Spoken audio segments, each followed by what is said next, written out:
Buenos días, hoy vamos a hablar entonces de lo que es la litiasis vesicular y cuando hay complicaciones a nivel de ictericia obstructiva. Tenemos otro video donde hablamos del síndrome ictérico como tal. Hoy solamente vamos a enfocarnos en la ictericia posthepática, que es la obstructiva. Entonces, tenemos, ¿verdad?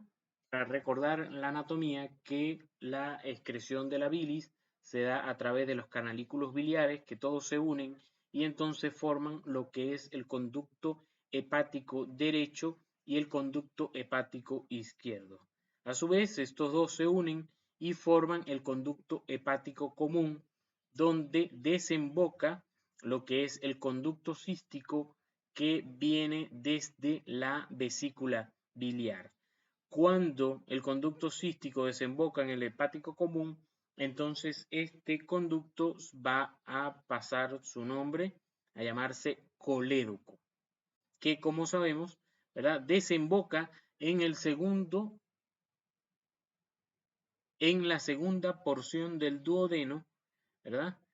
Se une muchas veces, en la mayoría de las veces, con el conducto de Wilson que viene del páncreas, se unen en la ampolla de Vater y entonces al desembocar esto está regulado por un esfínter que se llama esfínter de Oddi. La vesícula tiene, algunos le llaman válvulas, otros le llaman valvas, otros dicen que sencillamente es el conducto cístico contorneado, que son muy importantes. A estas valvas se le llaman valvas de Eyster. Entonces, una de las preguntas frecuentes que se hacen en cirugía general es acerca de el triángulo de Calot. El triángulo de Calot nos ayuda mucho como punto de referencia para hacer la colecistectomía cuando vamos a extraer la vesícula junto con el conducto cístico, pero se debe ligar la arteria cística, que a su vez es rama de la hepática derecha. El triángulo de Bude o citohepático. Este triángulo, que lo vamos a ver aquí, está formado, ¿verdad?, hacia medial por el conducto hepático común, hacia lateral por el conducto cístico y hacia superior por el borde del hígado, el borde inferior del hígado, y entonces nos forma este triángulo. Y en el medio, entonces vamos a encontrar lo que es la arteria cística. A veces este triángulo se confunde como tal con el triángulo de Calot, que es un triángulo bastante similar que va a tener hacia medial el conducto hepático común, hacia lateral el cístico, pero hacia superior lo que es el paso de la arteria cística. Lo cierto es que los dos triángulos finalmente nos van a ayudar a hallar la arteria cística. El colédoco como tal, que es el protagonista hoy, porque es el que se nos puede obstruir y entonces presentar lo que es la ictericia obstructiva, mide entre 4 a 8 centímetros, ¿verdad? Está en bastante relación con el borde libre del epiplón menor, luego con la cabeza del páncreas y por último con el duodeno. Todas esas relaciones son bastante importantes a nivel de la patología que estudiaremos hoy. Para empezar, debemos estar claros en varias definiciones. Primero tenemos lo que es la litiasis biliar, que simplemente es la presencia de cálculos biliares dentro del conducto biliar común. Ahora, si decimos litiasis vesicular, entonces estamos especificando que estos cálculos biliares están en la vesícula. La litiasis biliar, que es en el conducto biliar común, también le decimos colelitiasis, que estamos abarcando cualquier punto del conducto biliar. Igualmente, cuando decimos coledocolitiasis, se imaginarán que estamos especificando los cálculos, la presencia de cálculos biliares en el colédoco. Entonces, ahora, cólico biliar, que es un síntoma principal que vamos a tener en esto que vamos a estar hablando hoy.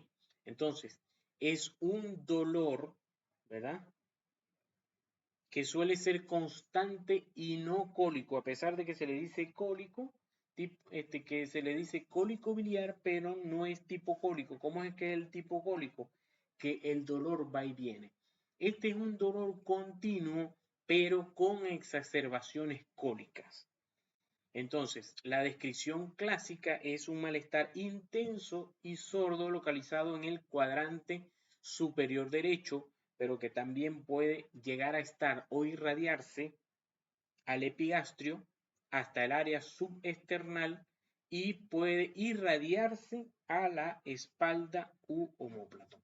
Entonces, el omóplato derecho. Esto puede ocurrir por la estrecha relación que hay entre el diafragma, que está inervado por el nervio frénico que viene de C3 y C4, ¿verdad? Está en relación con la zona del dermatoma del hombro y del omóplato, que es C5. Otra definición que debemos tener presente es la colecistitis aguda, que entonces implica que además, otra definición que tenemos que tener presente es la colecistitis aguda, que entonces implica una inflamación de la vesícula que normalmente está asociado a litiasis biliar. Puede que no. Se puede presentar en pacientes ancianos por disminución de la irrigación, igual pacientes que están en UCI por disminución igualmente de la irrigación, nos da una fisiopatología que conlleva necrosis e inflamación de la vesícula, y entonces allí no está ligada litiasis biliar, pero sigue siendo una colecistitis. Entonces la colecistitis se va a caracterizar por dolor en el cuadrante superior derecho, fiebre y leucocitosis. Si hacemos un eco y hay litiasis biliar, más todavía nos va a llevar al diagnóstico de colecistitis aguda. Cuando llegamos a hablar de las ictericias prehepática, hepática y poshepática, comentábamos que podría haber un reflujo retrógrado de la bilis y que nos va a llevar a una colangitis. Y eso es lo que se llama la colangitis ascendente, proceso inflamatorio de la vía biliar por infección facilitada, ya que hay obstrucción parcial o completa del flujo biliar. Entonces, esa bilis va a ser caldo de cultivo para las bacterias y entonces nos va a dar lo que es una colangitis ascendente. La colangitis ascendente tiene una alta morbimortalidad y está relacionada con lo que es la tríada de Charcot, que entonces vamos a tener dolor en el cuadrante superior derecho, fiebre e ictericia, que entonces va a ser una consecuencia de una ictericia obstructiva. ¿Verdad? Fíjense que entonces aquí la triada es dolor en el cuadrante superior derecho, fiebre y leucocitosis, pero aquí sobre todo nos los va a diferenciar lo que es la ictericia. Esta complicación, el hecho de que haya una ictericia obstructiva, también se puede asociar a hipotensión arterial y alteración del sistema nervioso central, y es por ello también que la tríada de Charcot unido a estos dos signos que acabo de mencionar es lo que nos da la pentada de Reynolds.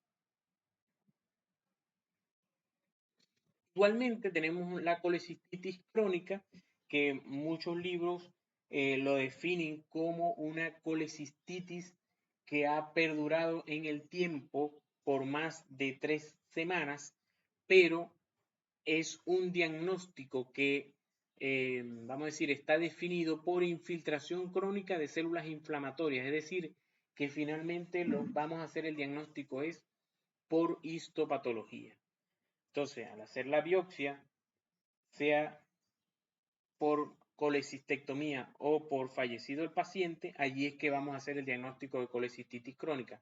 Pero sencillamente, al haber varios episodios recurrentes de colecistitis aguda, nos van a dar lo que es la colecistitis crónica. Tenemos también lo que es el síndrome de Mirici. El síndrome de Mirici ocurre cuando hay una impactación de un cálculo biliar en la entrada o vamos a decir la salida de la vesícula biliar o en el conducto cístico que impide la expulsión de la bilis al colédoco. Igual siempre esa bilis va a buscar de alguna manera caer en el colédoco y entonces es cuando ocurren las fístulas, que puede ser una fístula colecisto-coledociana, que entonces entre la vesícula y el colédoco se forma una fístula que va a ayudar a que drene la bilis. Sin embargo, esto tiende a ser maligno y hasta producir cáncer a nivel de la vesícula. Entonces, la fisiopatología y la manifestación de los síntomas va a estar dada por estas tres cosas que tenemos aquí arriba.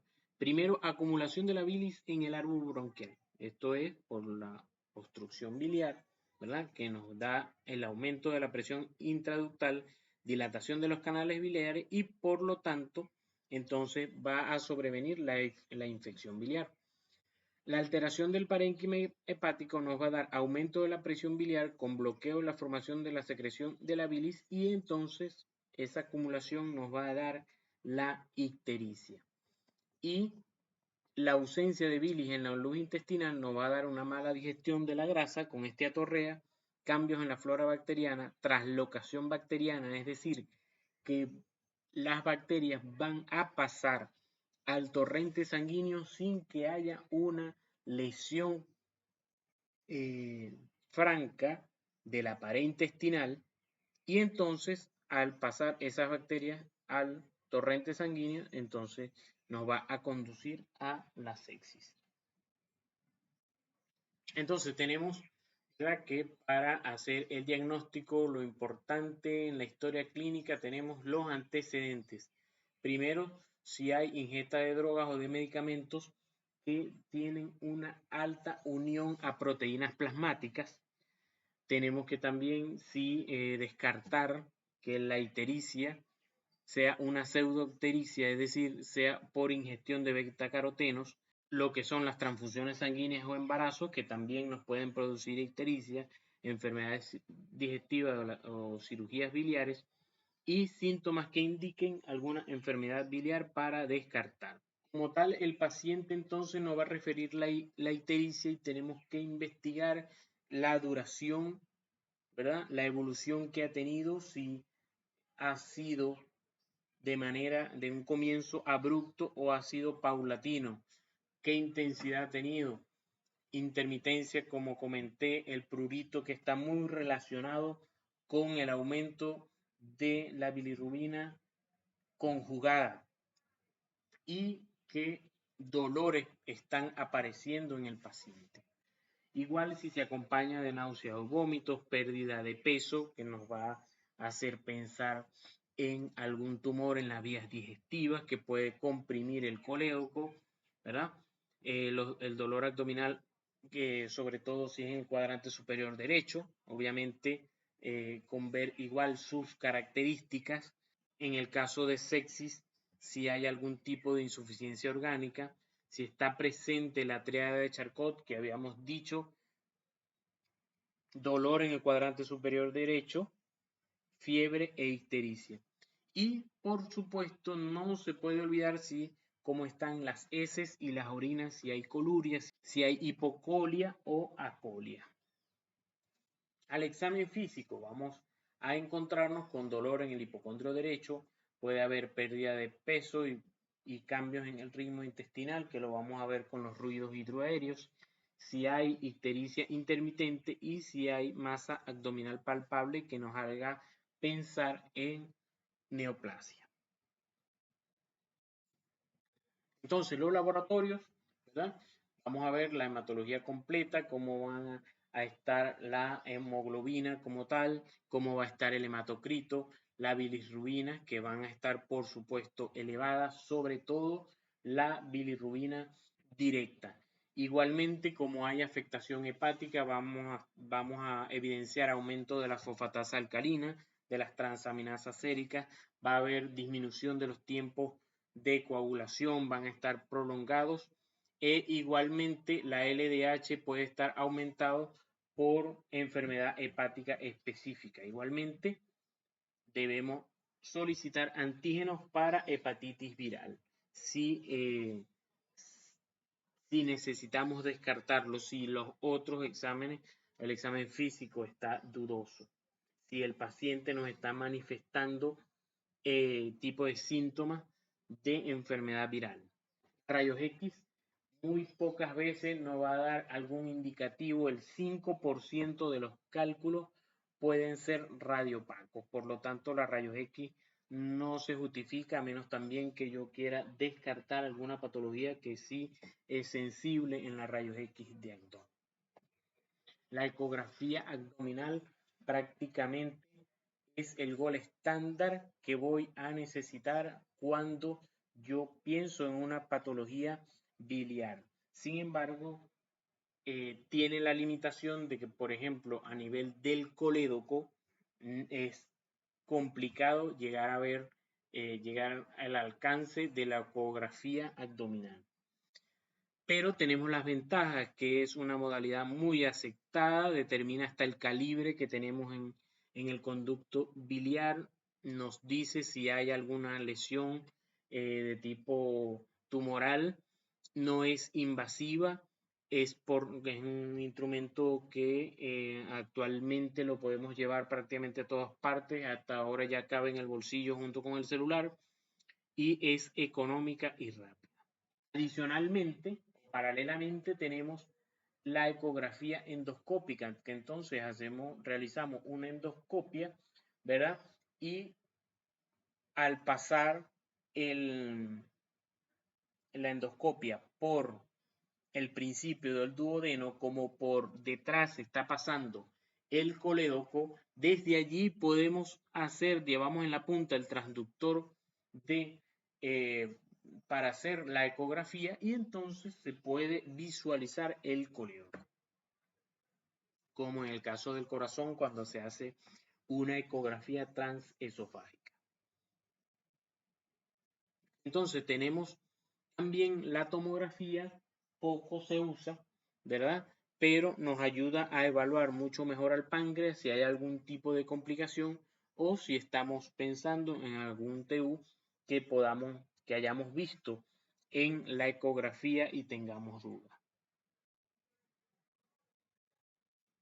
La CEPRE o colangiopancreatografía endoscópica retrógrada es prácticamente ya el gol estándar después del eco y sobre todo porque la ventaja de la CEPRE es que nos ayuda con el tratamiento. El ecógrafo solamente nos ayuda con el diagnóstico, pero esto nos ayuda con el diagnóstico y el tratamiento. Entonces, él es un procedimiento en el que igualmente hacemos una endoscopia, llegamos a la segunda porción del duodeno, ¿verdad? Hacemos una esfinterotomía del ODI y por allí pasamos un catéter que nos va a ayudar a inyectar contraste y realizar, ¿verdad? La radiografía de las vías biliares nos va a hacer el contraste y de esa manera podemos ubicar en qué punto está el cálculo. Y por otro lado, con el STEM podemos traernos lo que es el cálculo biliar. Aquí tenemos un video, ¿verdad? Que nos muestra cómo se hace la CEPRE. Entonces, como les decía, obviamente vamos a tener en quirófano un intensificador de imagen que nos va a ayudar a visualizar las vías biliares al colocar el contraste, hacemos la endoscopia, ¿verdad? Aquí llegamos a lo que es el esfínter de ODI, ¿verdad? Y con este dispositivo vamos a hacer la esfinterotomía.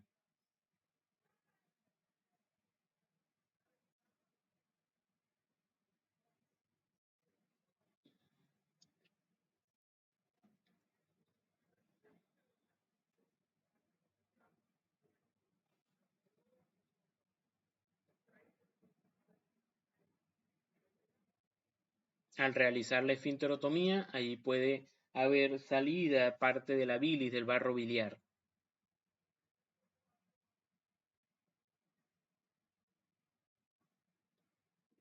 Entonces ascendemos y buscamos pasar a través del cálculo, por un ladito del cálculo, abrimos el stent y entonces con eso podemos extraer el cálculo, habiéndolo visualizado primeramente con la radiografía de contraste. Aquí viene bajando el cálculo, venimos trayendo.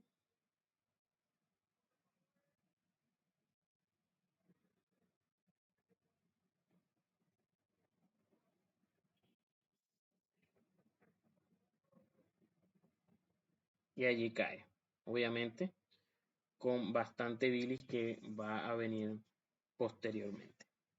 Tenemos también la colangiografía transhepática percutánea, poco usado porque es un poco más invasivo, pero no es para tratamiento, solamente diagnóstico. Entonces, a través de ecografía, punzamos lo que es la vía biliar, inyectamos contraste y entonces hacemos la radiografía.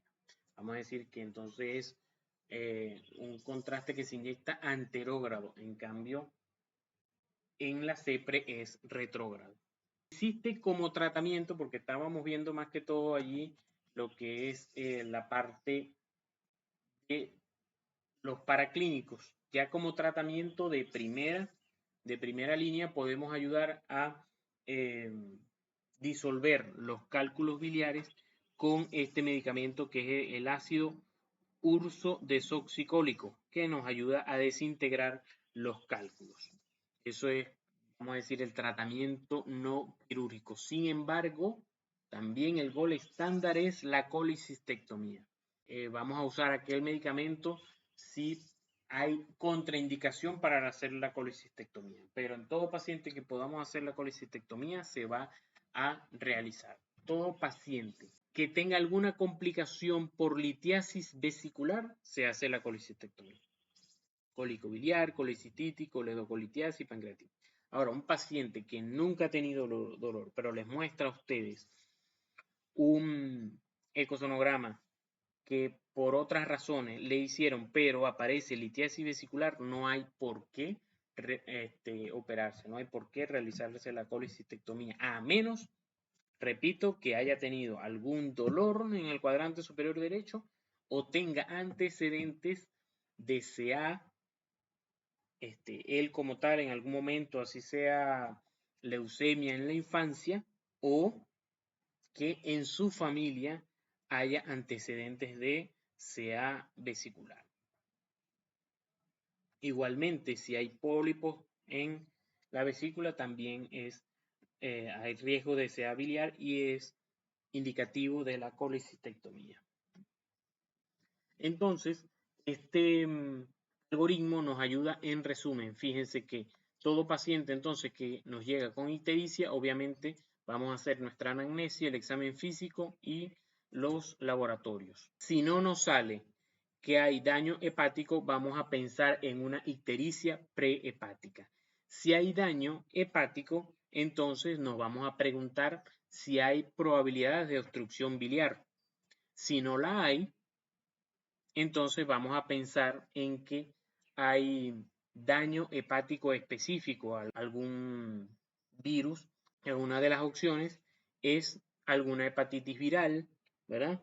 Igual el virus, el citomegalovirus, Epstein-Barr y todas esas, que serían las ictericias hepáticas. Si hay posibilidad de obstrucción biliar, obviamente vamos a hacer la ecografía.